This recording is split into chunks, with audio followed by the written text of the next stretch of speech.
So as I said in my last video, the next build series I have is a pretty extensive build making a trestle style extension table as well as a matching bench. Now it probably made more sense to do the table first, but the first video in the series is actually going to be the bench. And that is because if you watch the channel, you've probably seen bits and pieces of this table laying around my shop for well over a year and a half. And that is because my sister and my brother-in-law, who actually live in New Orleans, asked me to build this for them right at the tail end of 2019, beginning of 2020. I actually started the build. The first footage you'll see is about a month before COVID hit my area pretty badly. So I had plans to deliver it May of 2020, but that just wasn't going to happen, especially since she's a nurse and works in a hospital.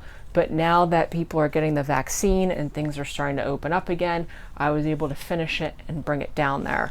So the reason the bench is first is just because I have a span of a year and a half worth of footage, because I pretty much stopped working on this in March and didn't really pick it up again until the beginning of 2021. And compiling all that, finding and compiling all that footage kind of mixed in between clips is taking a little bit longer than I thought it would. So the bench I only started working on about 2 weeks ago, so that's why that's first. But the style of it is going to match the table. This is the bench is made of red oak. The table's made of reclaimed white oak as well as red oak to supplement the parts I didn't have. It's obviously a trestle style, and it's all put together with solid joinery, so this entire thing can break down into smaller pieces for transport. And the main joinery is going to be tuck tenons on the long stretcher. Now the bench, once I get down there, I'm probably going to glue together because it's a small enough piece of furniture that if you ever needed to transport it, it wouldn't be a problem. Since I'm bringing so much furniture down, is the only reason I'm not gluing it together in the shop. The table will be completely breakdownable and buildable, and the only screws in either of these pieces are going to be the screws used to attach the top to the bases. This is all going to be joinery that connects all the pieces. So the bench is only a single video. It's not super long. The table, I've edited the first video because I'm going to be out of town, so I've already edited that. I would say that's going to be at least 3 or potentially 4 parts, because it's also an extension table, and extension tables take twice as long as regular tables, so the editing of it will also be a little bit longer than just a regular table.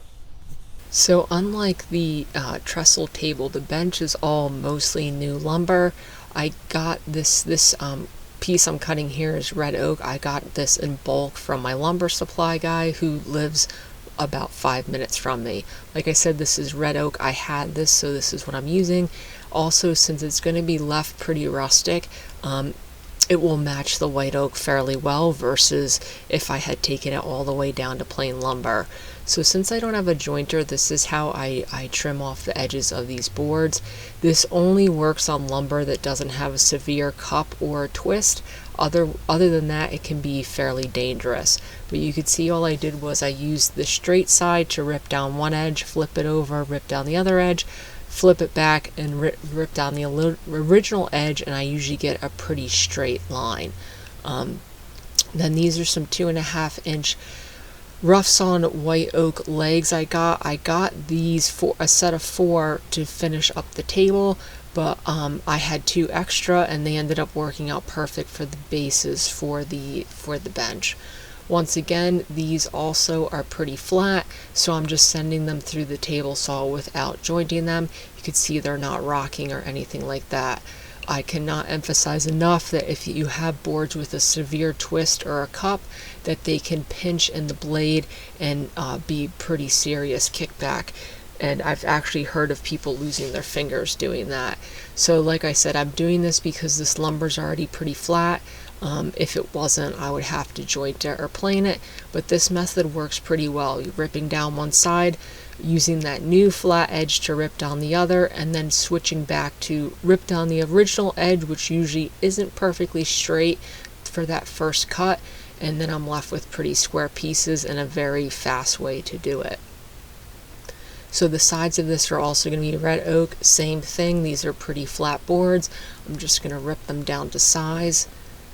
This design matches the table, so when I get into the table portion of the video, I talk a little bit more about the design. It's roughly based off of a photo, but I had a little bit of creative license in there. But these two edges will match the trestles on the table. You can see how that's going to be my bottom and then my edges. So this is the rough design. Like I said, it matches the trestles. I marked it out in Sharpie so it was a little bit easier to see. And I cut that out with the jigsaw, which I did not film because the jigsaw does not create a great cut, so it's usually just frustrating to film it and to do it. And then I took a scrap piece of the exact same lumber, and even though you could see that this board's a little cupped on the bottom and a little bowed on top, I'm going to be cutting tenons into it to fit into mortises, which will be in the base.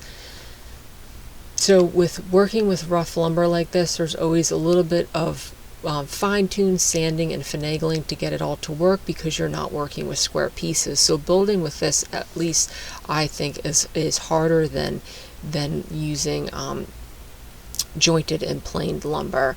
But you can see I'm getting a fairly uniform cut on the radial arm saw. There's faster ways to do this, but it's so easy to just raise the blade on my radial arm saw, create a series of curves, and cut these that way. And then I'm just going to knock off 2 edges for my shoulders, and then that will fit into the mortise. So there's my piece. Like I said, there's a little bit of sanding on this. It comes in with some high and some low spots just because it's not flat lumber, but in general that works really well. I can mark my edges on my bases, so you can see center, and then I find center of the piece. Now this, I believe, was about 3/4 of an inch mortise. You can see there's one already done. So instead of taking this to my mortising machine, which would take forever because I only have a 3/8 inch bit in there, I'm using a 5/8 inch spade bit on my drill press to remove the bulk of the material. Before I got the mortising machine, this is actually how I used to cut all of my mortises, was on the drill press. It's pretty accurate. It doesn't work perfectly. This isn't the best drill press, so the bit does travel a little bit on you, but if you don't have a mortising machine, this is definitely a viable way to cut mortises. Like I said, I'm just removing the bulk so it doesn't take forever on the mortising machine. You can see now I have it set up, and I could square up this mortise pretty easily.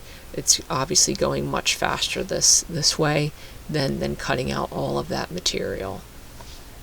And then since this is perfectly in the center, I could do one whole edge and then flip it around and then do the other side. And you can see how nice that cleans up this mortise. And then the fit I'm always going for is snug, but not too snug. So a couple hammer whacks, and this went on there pretty nicely. So those are my two ends. So then before I cut the decorative elements on this, I did mark center, which just makes life a little bit easier because it's a little bit harder to do if you're not working off of those decorative edges. And then I'm just cutting this center through mortise here because I'm going to be putting a tuss tenon rail through both edges.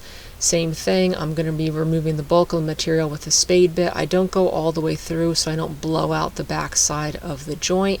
And so I could then flip it over and finish the cut, and then I could just clean up the edges with some chisels and then get a nice pretty square mortise in all of these boards. This was about almost 4 inches tall and about 3/4 inches wide. So then back to the top, which I glued together since it was only one joint. I didn't film it. Like I said, the goal for this whole piece is to keep it somewhat rustic looking. The lumber shouldn't look new, so I do a series of belts on the belt sander to remove the bulk of that graying that happens with lumber, but to, not too aggressive to remove it down to plain red oak, which is not the look I'm going for. And once again, these are my pieces put together, the 2 end caps for that bench. So then I have this set up on the tabletop because I want the two ends of the bench to go on the outside of the trestle so the bench could be as long as possible. And I didn't film it once again, but this is the stretcher I'm using for the center. I cut this down the exact same way I did in the beginning. It was flat enough to rip it on the table saw. I marked center and then calculated out. I think I needed 56 inches, so I went half of that on either side in order to get the ends. And then once again, a test cut for the tenon. You can see it just about fits in there, so I have a little bit of sanding to do, which is perfect because this won't come out perfectly square because it's rough cut lumber. And then I could cut the tenons on the radial arm saw. Now, like I said, this is not the fastest way to do it, but I usually am doing something else on the table saw, so the radial arm saw is open for cutting kerfs like this. I could put a dado stack in there, but usually I just freehand cut it. And then I could clean it up with a chisel, and I use the belt sander to remove all the kerf marks, and then it usually fits in there quite nicely. So now for this center stretcher, this was the one part of the design that was not in the photo, and I did this on the table as well. I just kind of recreated an elongated version of the design on the end caps for the bench on the center. So it's just 2 steps in dimension. So you're going to have that center part that's about 1 inch of material removed, and then the edges will be about 3/4, and then it will just curve up into the sides. Now I did this on the table as well. It would have been smarter to cut these edges first before the center, because then I would have a flat surface to ride on the table saw the whole way. It's not a huge deal, but makes for a little safer cut if you start with the edges first. And then I just curved over the edges with the belt sander, and I could also clean this up. Once again, I'm looking for the rustic look, so I'm just taking this down enough to remove that gray, because when you put clear on the gray it almost turns it black. So I'm going for the red oak hue as well as brown hues in this. And then I could dry fit this together. That's what it looks like on one end. Now the tuss tenon is going to be an angled mortise, and then an angled tenon that goes into it. So I'm cutting my first hole on the drill press. So this is a 3/8 inch bit, because the material I have is 3/8 of an inch, and I'm going to go pretty much all the way down through this piece. This wasn't long enough on the drill press, so I had to drill a little bit by hand. And then with the chisel, all I'm doing is squaring up that joint, because obviously the bit is going to drill a circle. And then I'm also angling into the piece to create that angled mortise. So I have it drawn on the outside, you can kind of get an idea of what I'm doing. So then for the piece, you could see all I did was mark top and bottom, and then create an angle to get that 3/8 inch on the bottom, and it's about 3/4 on the top. I cut this out by hand out of the oak that I had. And then I cleaned up the hole a little bit more until it gets fits in there nicely like this.